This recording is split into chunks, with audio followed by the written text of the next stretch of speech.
بسم اللہ الرحمن الرحیم۔ السلام علیکم، آپ کیسر خان یوٹیوب چینل دیکھ رہے ہیں۔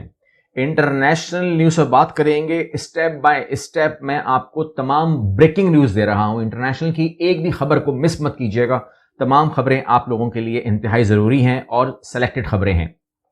ایران پر حملے کے لیے تیاری مکمل ہے، بڑا شارٹ سا ایک سمپل سا اسٹیٹمنٹ ہے اسرائیل کا، اور انہوں نے کہا ہے کہ یہ تیاری کوئی آج کی نہیں ہے، برسوں کی تیاری ہے۔ یہاں پر اسرائیل کے جو وزیر دفاع تھے جو سبکدوش ہو گئے ہیں، انہوں نے کہا کہ ایران کے فوجی تنصیبات کو نشانہ بنانے کے لیے تیاریوں کو مزید ہم نے اور بہتر بنا لیا ہے، اور انہوں نے کہا کہ کسی وقت بھی اسرائیلی فضائیہ کو یہ حکم دیا جا سکتا ہے کہ جائیے اور ایران پہ حملہ کر دیجئے۔ اسرائیلی فضائیہ کہ پائلٹس 2 یا 3 سال میں ایران کے جوہری تنصیبات پر حملہ کر سکتے ہیں، اس کے لیے حالیہ برسوں میں تیاریاں مزید بہتر کی ہیں۔ ایران کو جوہری بم کے حصول سے روکنے کے لیے ہم تمام ضروری اقدامات کریں گے، یعنی کہ انہوں نے یہاں بتا دیا ہے کہ ہم یہ کام کریں گے۔ اب آپ کو میں نے خبر دی تھی کہ لاڈلے کی فرمائش تھی، لاڈلا مطلب زیلنسکی، بریکٹ میں زیلنسکی، ٹھیک ہے۔ آپ کو میں نے بتا دیا ہے، اب میں آپ کو ریپیٹ نہیں کروں گا کہ لاڈلے کی فرمائش تھی کہ آپ ایران کے جو ڈرون بنانے کی سقط ہے اس کو اس سے چھین لیجئے، نہ ڈرون بنیں گے، نہ وہ رشیا کو دے گا اور نہ وہ ہم پر مارے گا۔ مطلب ایسا زیلنسکی کا بلیو ہے کہ اگر ایرانی ڈرون نہیں ہوں گے تو رشیا یوکرین پہ حملہ ہی نہیں کر سکتا، یہ اس کا بلیوز ہے۔ اب یہ جو لاڈلا ہے، لیکن بہرحال اس کی بات ٹال نہیں سکتے، بیکاز میں نے آپ سے پہلے بھی کہا تھا کہ دنیا لاڈلے کے بغیر نامکمل ہے، تو لہٰذا یہاں پر یہ ہوگا کہ یو ایس نے کہا ہے کہ possible steps to counter Iran's drone production. انہوں نے کہا کہ ٹھیک ہے، چونکہ حکم آ چکا ہے اور اس کی حکم عدولی نہیں ہو سکتی، تو لہٰذا انہوں نے کہا ہے کہ بالکل ہم ایران کی ڈرون کی جو فیسلٹی ہے، جو اس کی پروڈکشن ہے، اس کے اندر جتنے بھی ایلیمنٹس لگتے ہیں، جو کچھ اس کو ریکوائر ہوتا ہے، ہم وہاں پر ہاتھ ماریں گے، روکنے کی کوشش کریں گے، دیکھیں گے وہ چیزیں کہاں سے آ رہی ہیں اور کون انہیں فیسیلیٹیٹ کر رہا ہے، تو ہم اس کی جو فیسیلیٹیشن ہے اس کو بھی ختم کر دیں گے تاکہ ایران جو ہے وہ ڈرون نہ بنا سکے۔ 2-3 ممالک ایسے ہیں جو ڈرون میں بہت ترقی کر گئے ہیں، اس میں ایک نام ایران کا بھی آتا ہے، ترکی کا بھی آتا ہے اور ممالک کا بھی ہے، لیکن یہ 2 ممالک جو ہیں کچھ زیادہ ہی آگے نکل چکے ہیں۔ آگے ہم بات کریں لاروف کی۔ لاروف کہتے ہیں کہ need to liberate Russia 4 new regions, تو یہاں پر انہوں نے جو ہے وہ ریپیٹ کی ہے بات۔ انہوں نے کہا کہ جی ہمیں ضرورت ہے، کیا ضرورت ہے کہ ہم جو وہ ہے 4 ریجنز ہیں ان کو ہم واگزار کروائیں، واپس لیں۔ حالانکہ وہ اعلان کر چکے ہیں، وہاں پہ تمام چیزیں ہو چکی ہیں۔ میں لوگانسک کی بات کر رہا ہوں اور ڈونسک کی بات کر رہا ہوں، اس کے علاوہ جو زورفیشیا ہے اس کی بات کر رہا ہوں اور خیرسن کی بات کر رہا ہوں۔ جبکہ آپ دیکھ سکتے ہیں کہ خیرسن کے اندر پہلے وہ اندر چلے گئے، پھر وہ باہر آ گئے ہیں، اب وہ باہر سے دوبارہ اس کے اوپر اٹیکس کر رہے ہیں، تو لہٰذا وہ کمپلیٹ نہیں ہوا۔ وہ کہتے ہیں کہ جی ریفرینڈم وہاں پہ ہو گیا ہے، یہ ہمارے علاقے ہو گئے، لیکن اب وہاں دوبارہ سے یوکرین داخل ہو گیا خیرسن کے اندر، لیکن ہم یہ 4 علاقے واپس لیں گے اور اسی بات کے اوپر ہماری جنگ ختم ہوگی کہ ان 4 علاقوں کو یوکرین کی زمین مان لی جائے۔ آپ کو میں نے ایک تفصیل دے دی تھی، مطلب کچھ لوگ سوچ رہے ہوں گے نا کہ ظلم ہے کہ 4 علاقوں کو رشیا نے لے لیا اور وہاں پر رشیا اپنی حکومت کو قائم کرے گا اور کرنا چاہتا ہے، تو یہ ظلم ہے۔ یہ ظلم اس لیے نہیں کہہ سکتے آپ اس کو، کیونکہ اگر آپ کو میں نے ہسٹری بتا دی، جن لوگوں کو ہسٹری پتا ہے، آپ کو میں انفارم کر چکا ہوں کہ ان علاقوں کے اندر جو اکثریت ہے وہ اپنے آپ کو آج بھی رشیا نہیں مانتے تھے، انہوں نے کبھی یوکرین کو قبول ہی نہیں کیا تھا، اس بات کو سمجھیے گا۔ وہ باغی نہیں ہیں، انہوں نے کبھی رشیا کو قبول ہی نہیں کیا، اور یہ وہ علاقے ہیں جہاں پر یوکرین اپنے زمانے میں جب اس کی اپنی پاور تھی ان علاقوں کے اوپر، تو وہاں وہ فضائی حملے کرتا تھا۔ اب یہ کیسے یوکرین کا علاقہ ہے کہ جہاں پر آپ اپنے فضائی حملے کر رہے ہیں، تو یوکرین ایز اے کنٹری اپنے علاقوں سے لڑتا رہا ہے، ان 4 علاقوں سے لڑتا رہا ہے، ٹھیک ہے نا، ان کو باغی قرار دے کر کے باغی کے ٹھکانوں پہ حملے کی باتیں کرتا رہا ہے، جبکہ وہ کہتے ہیں ہم باغی نہیں ہیں، وی آر رشینز، ہمیں رشیا سے نکلنا ہی نہیں تھا۔ یہ کیسی باؤنڈری ہے جو ہماری مرضی کے خلاف بن گئی ہے؟ یہ وہی ہے جیسا میں نے کہا تھا کہ کشمیر کو پورے آپ نے ڈال دیا اس میں بھارت کے اندر، تو وہ کہتے ہیں یہ کیسی باؤنڈری ہے جو آپ نے بنا دی ہے؟ وہ مان ہی نہیں رہے۔ ابھی کشمیری کہاں مان رہا ہے؟ کون سا ایک کشمیری ہے جو 75 سالوں میں مان گیا کہ جی میں انڈین ہوں؟ آج تک نہیں مانتے، وہ آج بھی اپنا جھنڈا اپنی تمام چیزیں مانتے ہیں، اور اس کے اوپر آپ جبر کر کے، ظلم کر کے، نظر بند کر کے، 370 لگا کر کے، سب کچھ کر کے تو کر سکتے ہو، لیکن وہ تمام کی تمام جبری ہے، اور یہ جبرن یہاں پر جو ہے حکومت قائم ہے۔ اس لیے یہاں پر رشیا کا ہی پہلے بھی حق تھا، میں سمجھتا ہوں، اور ابھی بھی حق ہے۔ تو یہاں پر لوگوں نے پوچھا ان سے کہ آپ ان علاقوں کی بات کر رہے ہیں، انہوں نے کہا جی بالکل، اس کو ہم واگزار کروائیں گے اور یہاں پر ہم اپنی ایکٹیویٹی کریں گے.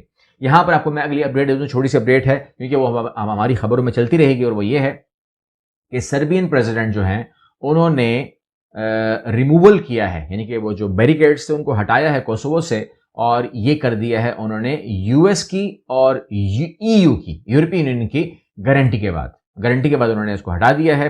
اور ایک اور خبر کے اندر جو ہے سربیا نے شکریہ ادا کیا ہے روس کا, جبکہ میں سمجھتا ہوں کہ ایسے شکریہ ادا نہیں کرنا چاہیے, نظر لگ جاتی ہے اور لوگوں کو پتہ چل جاتا ہے, تو لہٰذا یہ نہیں ہونا چاہیے تھا. بہرحال یہ ہے کہ اب ہم بات کر رہے ہیں چائنا کی, تو چائنا میں بہت بری حالت ہے کورونا کو لے کر, ہاسپٹل بھر گئے ہیں, وہاں پر شدید ترین کورونا کا اٹیک ہے, اور یہ اس سے بھی بدتر اٹیک ہے جو آپ نے پہلے دیکھا تھا, جب ہم یہ بلیو کرتے ہیں, یعنی کہ دنیا یہ بلیو کرتی ہے یا یہ پورٹرے کیا گیا تھا کہ چائنا نے پھیلا دیا تھا دنیا میں. تو اب وہی کنڈیشن ہم دیکھ رہے ہیں دوبارہ سے کہ چائنا ہی واحد ملک ہے تقریباً, ویسے اور ملکوں میں بھی ہے لیکن چائنا واحد ملک ہے جو کورونا کو لے کر شدید خبروں میں ہے. اور یہاں پر جو ہے اب ممالک کنٹریز نے ایکشن لیا ہے اور ایئرپورٹس کے اوپر سختی کی ہے, کورونا ٹیسٹ لازمی قرار دیا ہے اور ایکشن لے رہا ہے. امریکہ نے بہت سختی کی ہے, اچھا کیا ہے, ہر ملک کی ہے, لیکن پاکستان کو بھی اس کے اوپر شدید سختی کرنی پڑے گی. ہم کیوں سختی نہیں کر رہے؟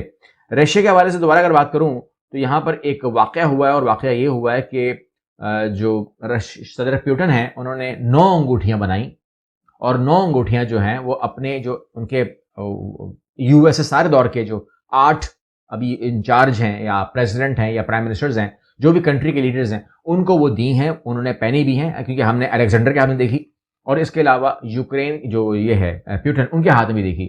اس کو نام دیا جا رہا ہے لارڈ آف رنگس, ٹھیک ہے نا. یہ ایک کردار کی بات کر رہے ہیں جس میں ایک بادشاہ ہوتا ہے جو 8 بادشاہوں کو دے دیتا ہے, پھر وہ ان کا بادشاہ بن جاتا ہے, پھر تمام چیزیں. تو وہ کہتے ہیں کہ جی یہ کوئی وہ کہانی ہے, یوکرین اٹیک پوری کی پوری فلمی کہانی ہے. لیکن بہرحال یہ کہہ رہے ہیں کہ جی ایسا نہیں ہے, یہ نیو ایئر کے اوپر ہم نے اپنے دوستوں کو یہ انگوٹھی دی ہے جس پر رشیا بھی لکھا ہوا ہے اور 2023 بھی لکھا ہوا ہے. تو اس میں کوئی اور ہماری کہانی نہیں ہے. اس کو آپ لارڈ آف رنگس اور 8 بادشاہ 9 بادشاہ کی طرف لے کر مت جائیں. ایک انگوٹھی جو ہے پیوٹن نے خود رکھ لی ہے اور 8 انہوں نے اپنے دوستوں کو دے دی ہیں. بھارت کی ایک اور خبر شامل کریں گے. بھارت کے اندر صورتحال یہ ہے کہ آپ جانتے ہیں کہ آپ کو میں نے خبر دی تھی, گمبیا کے اندر 70 بچے ہلاک ہو گئے تھے کھانسی کا شربت پی کر. بھارت کا میڈ ان بھارت تھا وہ.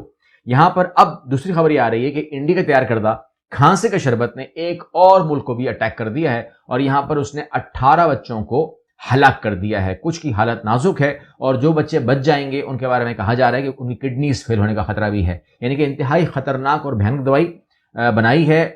یہاں پر اب غلطی کچھ تو بھارت کی ہے کہ وہ تو ممالک کے اندر یہ بچوں کی دوائی بھیج رہا ہے اور وہ بچے مر رہے ہیں, وہاں پر 70 بچے 18 بچے یہ مر رہے ہیں.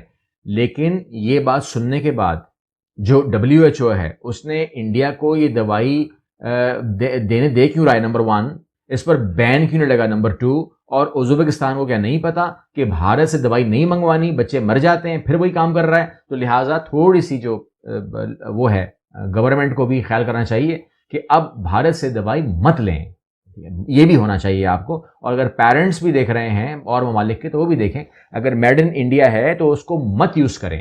ان کی دوائی سے بچہ مرتا ہے, یہ بات اب بہت کھلی ہو چکی ہے, WHO سے بات کر چکا ہے. لہٰذا اس کے اوپر جو ہے ضرورت ہے کہ دیکھا جائے. اچھا, گزارش یہ ہے کہ ہم کہتے ہیں کہ جی عربوں کو دماغ نہیں ہے اور یہ تمام چیزیں مطلب ہم نے پھیلائی نہیں ہے, اور اسی خوش فہمی کے اندر جو ہے نا ہم اپنے آپ کو عقل مند سمجھ رہے ہوتے ہیں, ان کو بیوقوف سمجھ رہے ہوتے ہیں. اس طریقے سے دنیا بات کر رہی ہوتی ہے. لیکن ایک بہت ہی یونیک سٹیپ جو ہے UAE کی طرف سے آیا ہے, اور اس نے اپنے سرکاری ملازمین کو کہا ہے کہ آپ 1 سال کی چھٹی لیں, اس میں پیڈ ان پیڈ کے ایکشنز دیے ہوئے ہیں, اور اپنے کاروبار کو سیٹ کریں. یعنی کہ یہ ایک ایسا ہے کہ اگر آپ کو کہوں گا کہ آپ کو ہم نکال رہے ہیں, کاروبار سیٹ کریں, کبھی بھی نہیں جائیں گے. لیکن اگر آپ ان کو فائنینشیل سپورٹ کر دیں, فائنینشیل سپورٹ کیا ہے, سیلری, تو اگر سپورٹ کر دیں تو آپ اپنا کاروبار سیٹ کریں تو آپ کی معیشت پھیلتی ہے, جس طرح چائنا نے کیا تھا.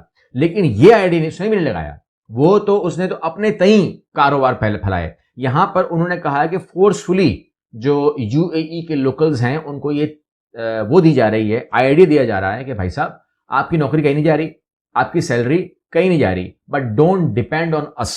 ٹھیک ہے نا. اب کیا ہوگا, آئیڈیا کیا ہے, آئیڈیا یہ ہے کہ لوگ جائیں گے اپنے کاروبار کی طرف, کاروبار کھولیں گے, ایک کاروبار کھولیں گے تو وہاں پر اس کی اپنی روزگار لگ جائے گا, مطلب اس کی اپنی روزگار آن ہو گیا, 5 لوگوں کو نوکری مل جائے گی تو 6, ایک کا 6 ہو جائے گا, اور یہاں پر نئے آدمی کو سرکاری نوکری مل جائے گی تو 7 ہو گیا. یعنی کہ مطلب یہ ہوا کہ ایک آدمی کم از کم 7, 8, 10, 12, 15 اور ڈیپینڈ کرتا ہے کام بڑھے گا. تو یہ ایک ایسا کام کر دیا ہے کہ اگر یہ آئیڈیا کوئی ملک بھی لگائے گا, دنیا کو آئیڈیا دے دیا اس نے کہ معیشت بڑھے گی, کاروبار بڑھے گا, پیسہ بڑھے گا, پیسہ سرکولیٹ ہوگا, اور نوکریاں جو ہیں ایک آدمی 7 نوکریاں لے آئے گا, اور وہ خود کہہ دے گا کہ جی میرا کاروبار ہے, میں سرکاری نوکری نہیں کر سکتا. 1 سال بہت زیادہ ہوتا ہے, اور 1 سال ہی اصل ٹائم ہوتا ہے کسی کو اپنے کاروبار کو سنبھالنے کا. تو اگر وہ کامیاب ہو گیا, چل پڑا, تو کاروبار چل پڑا, اور امید کرتے ہیں کہ زیادہ تر لوگ چل پڑیں گے کیونکہ وہاں پر گورنمنٹ سپورٹ کرتی بھی ہے, بینک سپورٹ کرتا ہے, کاروبار سپورٹ کرتے ہیں. تو یہ بہت بڑا ایک اور میں سمجھتا ہوں کہ دنیا کو اس کو سیکھنا چاہیے.